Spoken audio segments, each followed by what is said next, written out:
건물하고 땅이 있는데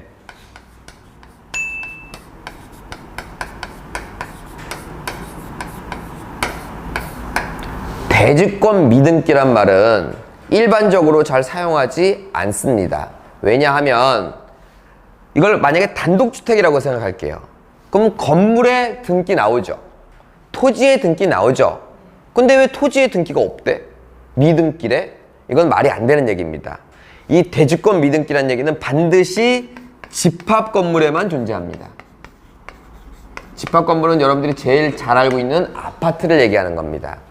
여러분들 아파트 사시는 분들 등기를 떼어보면 또는 아파트 경매물건을 보면 토지의 등기, 건물의 등기 이렇게 안 나오고 집합 건물 등기로 하나로 나옵니다. 즉 아파트가 준공이라서 정상적으로 등기가 되면 땅과 건물이 합쳐져서 하나의 등기가 된다는 얘기입니다. 이 미등기란 얘기는 합쳐지지 않았다입니다. 토지 등기가 없다는 얘기가 아니고. 이해 가시죠? 그래서 미등기라면 항상 집합 건물, 집합 건물은 항상 땅 따로 건물 따로 나오는 단독주택처럼 나온다는 거지 토지의 등기가 없다는 게 아닙니다. 다시 설명드립니다. 합쳐져야 될 게 아직 안 합쳐졌다. 땅 번지를 띄면 등기가 나온다는 얘기입니다. 제가 오늘 띈 걸 갖고 왔는데 이렇게 나온다는 얘기입니다. 여기 원래 토지 이렇게 써 있어야 되는 게 아니라 집합 건물 이렇게 써 있어야 되는데 토지가 따로 나온다는 얘기입니다. 이런 식으로. 자, 이거 한번 설명 들으시면서 쭉 돌아보세요. 그리고 마지막, 돌아보시고 저한테 주시고. 두 필지니까, 시간 관계상. 자, 그런데, 이게 중요합니다. 대지권 미등기에서 감정가 포함이라는 말이 있죠. 그럼 감정가 포함됐다는 건 경매가 나왔다는 얘기예요? 안 나왔다는 얘기예요? 일반적으로 나왔다는 얘기죠. 여기 이제 미포함이란 말이 있다면 당연히 안 나왔다는 얘기일 겁니다. 이건 근데 퍼센티지가 90%, 100%가 아니에요. 감정을 했다 그래서 무조건 나왔다 이렇게 보시면 안 된다는 얘기입니다. 따라서 이건 집합 건물이지만 단독주택처럼 땅 따로 권리분석하시고 건물 따로 권리분석하시라는 얘기입니다. 뭐 어렵다는 얘기가 아니에요. 이건 하나가 아니라 두 개니까 두 개 다 권리분석하면 되겠네 이렇게 생각하시면 된다는 얘기입니다. 자, 여기까지 이해 가셨죠? 자, 근데 여기서 이제 예를 들어 보겠습니다. 미등기가 왜 생기는 겁니까? 이런 이야기.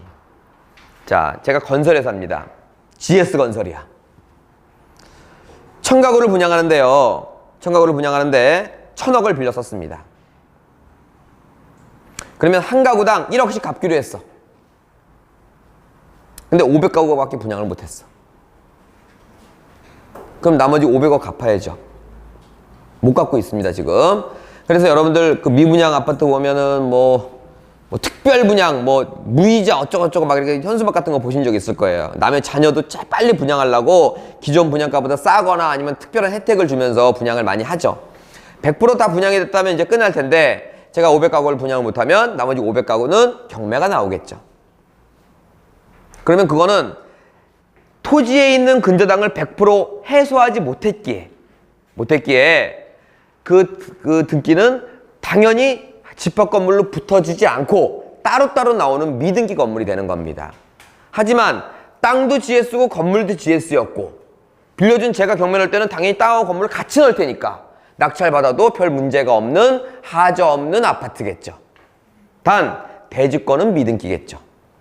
자, 경매라고 안 한다 그래도 500가구 분양하고 500가구를 나머지 추가 분양을 해갖고 잘 분양을 마쳤어요. 근데 이 마치는데 한 2년 걸렸어. 그럼 이 나머지 500가구도 내내 미등기로 남아있다는 얘기입니다. 식사동 차이. 미등기잖아. 근데 거래하는데 문제 없죠? 그렇기 때문에 이제 다 분양 다 끝내면 이제 그때, 그러니까 적으면 10년 정도 이렇게 걸리는 시간도 있어요. 그러니까 문제는 그게 우리께 되느냐, 하자 없이 우리께 되느냐가 관건이겠죠. 근데 미포함은 보통 뭐냐, 이런 거예요. 땅과 건물이 다른 겁니다. 아까는 내 땅에서 내가 돈을 빌려 쓴 케이스죠. 지금 뭐냐면 여러분 땅에다가 내가 건물을 지어서 나눠 갖는 구조를 하는 거야. 이것도 괜찮은 사업이죠. 자, 한 가구 분양할 때마다 1억씩 드릴게. 1000가구 분양하니까 1000억 토지값으로 받아가시면 돼요. 근데 500가구밖에 분양이 안 됐어.